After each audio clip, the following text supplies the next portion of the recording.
मी Punjab duck की सांगायचं झालं तर 25 दरम्यान सातारा सांगली तसेच नंतर कोल्हापूर राधानगरी या भागामध्ये आणि 24-25 तारखेपर्यंत तिकडल्या भागामध्ये 2-3 जिल्ह्यामध्ये पाऊस पडणार आहे म्हणून हा अंदाज लक्षात यायचा। त्याच्यानंतर कर्नाटकमध्ये पाऊस पडणार आहे, तेलंगणाला पडणार आहे। त्याच्यामुळे काय होणार आहे, जे कर्नाटकच्या सीमालगतचे जे भाग आहेत म्हणजे उमरगा झालं, नांदेड झालं, त्याच्यानंतर धर्माबाद झालं, त्याच्यानंतर धाराशिव, जत, मंगसूळ या भागामध्ये पावसाचं सत्र ह्या 5-6 दिवस चालूच राहणार आहे म्हणून हे अंदाज लक्षात यायचा।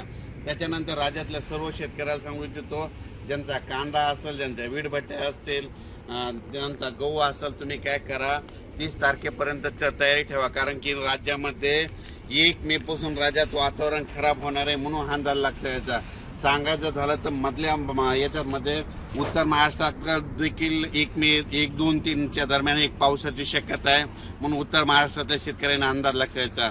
त्याच्यानंतर पश्चिम महाराष्ट्रातल्या शेतकऱ्यांनी 1-2-3च्या दरम्यान पावसाची शक्यता असल्यामुळे त्यांनी हे देखील आताच पूर्वकल्पना म्हणून अंदाज लक्षात यायचा।